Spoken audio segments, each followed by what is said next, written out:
જય માતાજી મિત્રો, તો આપણે આવી ગયા છે ગૌશાળાની અંદર, થરા કૃષ્ણ ગૌશાળા. તમે જોઈ શકો છો. તો આપણે ગૌશાળાની અંદર આવી ગયા છે. વિડીયોની અંદર લાઈક કરજો, શેર કરજો, ચેનલ સબસ્ક્રાઈબ કરવાનું ભૂલતા નહીં. તો ચાલો અમે તમને બતાવીશું આજે થરા કૃષ્ણ ગૌશાળા આખી. તમે જોઈ શકો છો મારી આગળ પાછળ ગાયું.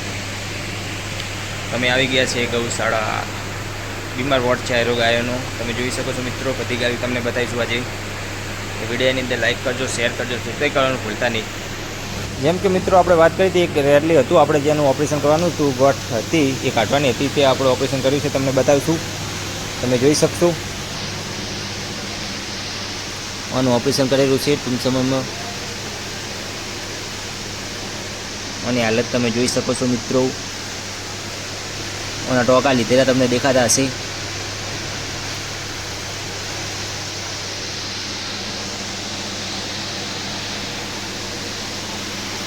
મિત્રો આપણે શું થાય ને અને શું થતું હશે એ વિચારજો તમે. અત્યારમાં જેટલું ફોનથી સર બેઠું છે, પણ એનો પેટ આખું ચેકો કરીને ઓપરેશન કરીને આપણે એની ગોઠ કાઢી છે.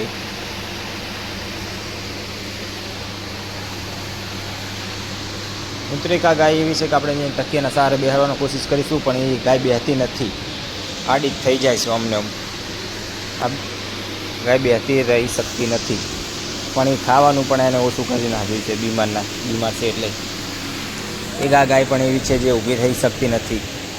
એના પણ તમે ઘા જોઈ શકો છો. થોડાક આપણે દવા કરીને એને હમું કરી નાખ્યું છે. થોડાક ઘા બાકી રહ્યા છે.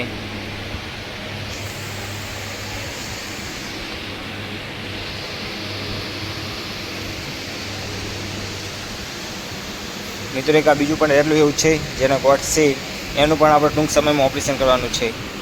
એ પણ તમને બતાવીશું. આનું ઓપરેશન થાય પછી તમને બતાવીશું. આ 2-3 વાર વિડીયોની અંદર હું કહી રહ્યો છું તો આનું ઓપરેશન કરવાનું છે. વિડીયોની અંદર લાઈક કરજો, શેર કરજો, સબસ્ક્રાઈબ કરવાનું ભૂલતા નહીં. વિડીયો એન્ડ સુધી જરૂરથી જોજો. તેથી આપણે યુટ્યુબર નવા છે ને આપણે બોલવામાં લોસા બહુ પડે છે. તમે જોઈ શકો છો મિત્રો, આ ગાય જ કયા પોઝિશનમાં ઊભી છે. તમે આ ગાયને કેટલી વાર જોઈ કોમેન્ટમાં જરૂરથી જણાવજો. આ ગાયને તકલીફ કેટલી પડતી હશે ગાય આ ટાઈપની કાંઈ ઊભી રહે એટલે. તમે જોઈ શકો છો.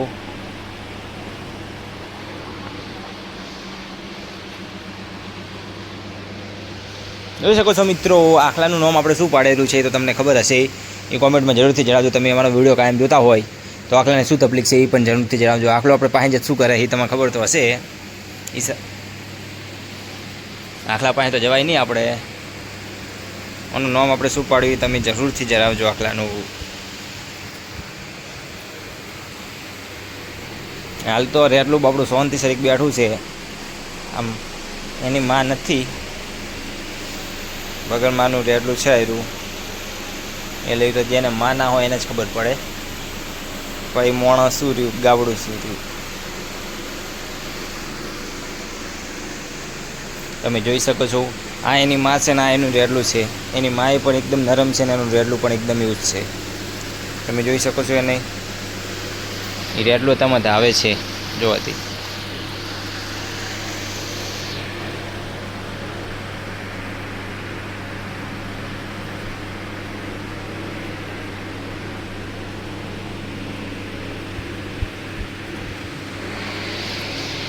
મિત્રો તમે કોમેન્ટમાં જરૂર જણાવજો. આપણે ગાયું બતાવો છો, રેડલા બતાવો છો એકવાર ફેરથી, તો અંદર ટોટલ ગાયનું રેડલા જેટલા છે એ તમે કોમેન્ટમાં જરૂરથી જણાવજો.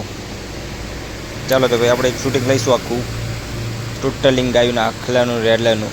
જેટલી તમારે જેટલા દેખાય છે ટોટલિંગ કોમેન્ટમાં જરૂર કોમેન્ટ કરજો.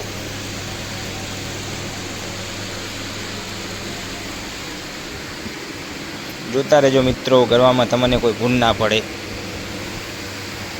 તમે જોઈ શકો છો મિત્રો કે આ ગાયની હાલત જેવી છે. આપણે ગમે તેને બેહતી કરે તો એ બેહતી રહેતી નથી, એ પડી જ જાય છે. ગણજો રેડલા છે આ સાઈડ ખૂબ બધે, એટલે ગણજો કેટલા રેડલા છે.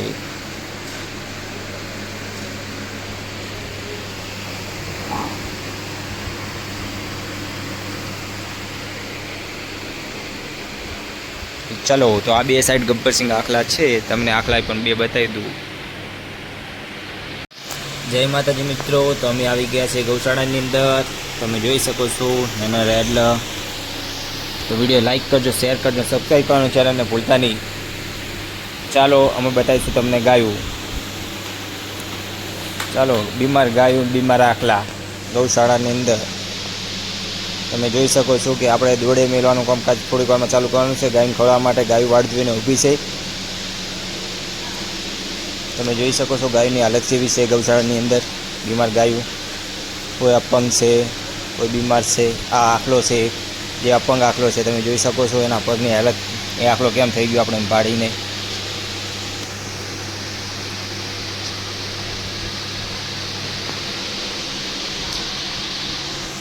તમે એનો પગ જોઈ શકો છો મિત્રો કે એનો પગ કેટલો અપંગ છે હીરો. જેમ બને એમ એને આપણો પગ બતાવશું એનો.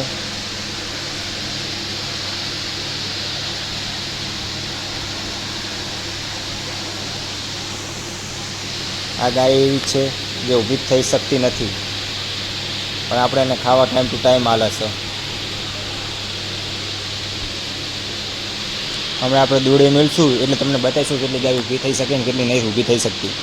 જે ઊભી થઈ શકતી હશે ખાવા માટે ઊભી થઈ ગયા છે, જે નહીં થઈ શકતી એ નહીં થઈ શકાય. જેમ કે મિત્રો આપણે તમને